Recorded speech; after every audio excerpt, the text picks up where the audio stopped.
About to tell you a story.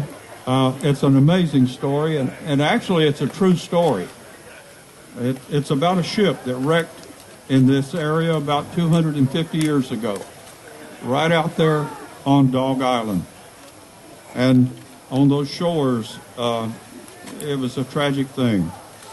But first I need to give you just a little bit of a warning. It's not for the faint of heart. There's some grim stories in here, and it's a grim tale of great suffering, however. But not only a tale of great suffering, but it also shows, most importantly, the courage and determination of the human spirit. If not for Monsieur Pierre Viau's written accounts, as Joan mentioned, we would never have had this story. We've never known about this adventure. And with that, I'll begin if everybody's ready.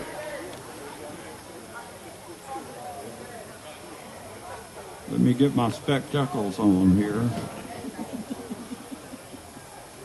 The year was 1766, and the frontier days of Florida were much rougher and more brutal than the classic tales of the Wild West.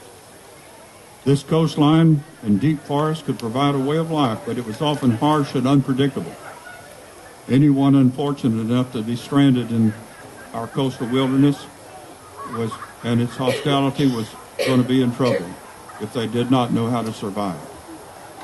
The Appalachia Indians had been living here for many years, and they had learned to tame it and succeed. The Europeans had discovered this area long before, and the Spanish and the British and the French were all trying to get control of this beautiful land of Florida. And actually, many African slaves had fled from the plantations in the north and up above us here. Anything north of here is north. To find refuge here. I say if it's not above 98, it's north. But about 40 miles east of where we're gathered tonight was a fort called San Marcos de Apalache.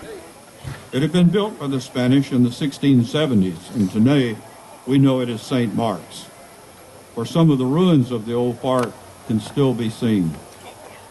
By 1766, Florida was controlled by the British, and the fort was in their hands.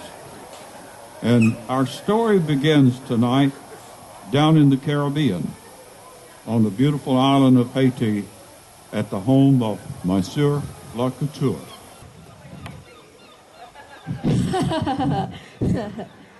And after all that, we finally arrived at one of the most beautiful islands in the Caribbean. Were there any pirates along the way? Well, I didn't see any, but I do believe they may have been hiding just west of us, out of sight beyond the bay, waiting for some unlucky ship to cross their path so they could plunder it. So, I took this route and sailed my cargo ship. Le Tigre? Yes, Le Tigre. I sailed Le Tigre right through these straits. Of course, we had to constantly be on the lookout for all the giant sea creatures lurking below us. But my courageous crew and I stayed on course. We finally arrived here. Someday I'll be a brave sea captain like you, Father. Can you tell me more about the sea creatures? Now, Louis, I worry enough when your father is away, and all these tales he tells you of heroism make it worse.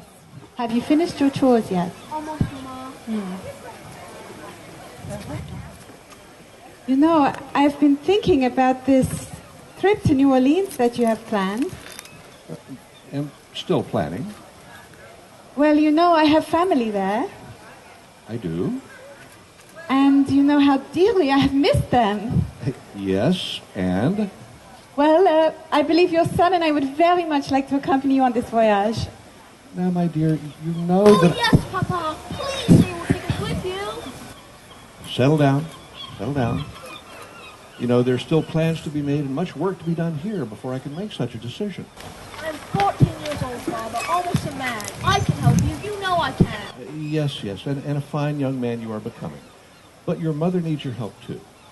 There are many chores to be done around here. I tell you what. Prove to us that you're responsible enough to travel the high seas by listening to your mother and completing your tasks. Yes, Papa. And later we'll talk more about you becoming a great sea captain. Yes, Papa! A great sea captain. Lately, that's all he ever talks about. Oh, I see we have Monsieur de Clos coming, and he has someone with him. Ah, good. We have much to discuss. Good evening, Monsieur Lacorte, Madame. I trust this evening finds you both well. I'd like to introduce a very good friend of mine, Monsieur Pierre Viau. Good evening. Please come in. Thank you. Monsieur Viau has been a guest in my house for quite some time, but last month he took gravely ill. And as a result, this poor soul missed his passage back to France. But with my help, he's fully recovered and in fine condition. I've always said that good health is more appreciated after a bout with illness. Am I not right, Monsieur Viau? Oh, I do agree, Madame. And because of the kindness Monsieur Duclos has shown me, I now have a much greater appreciation for friendship. Well, on that note, I will leave you to your business. Good night, Madame. Au revoir. Please, have a seat. I have some fine rum, given to me by a neighbor, just bottled yesterday. Monsieur Viau has decided to invest in our endeavor to New Orleans. With his financial backing, I can guarantee you that the ship's cargo will be made up of the finest of merchandise. Well, that is good news. Yes, and he has also decided to join us on our journey. Ah, a fine adventure it will be, traveling to the new lands. So, tell me, Monsieur Viau, have you any experience with the sea? Oh, I've sailed to many places in my time. Back in my homeland of France, my father was a sea captain, and he taught me well. Actually, once this voyage is completed and we have made a profit, I will be returning back that way.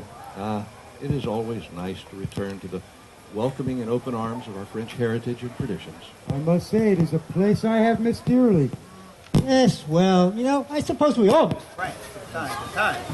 But maybe we should be discussing how much profit we will make once we get to New Orleans. I do like the way you think, Monsieur Duclos. And also, I will be bringing my slave along to help.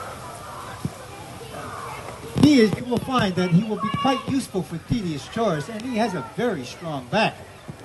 I sleep much better at night knowing that he is guarding my precious cargo. And I, too, will help in any way possible to make this voyage a success.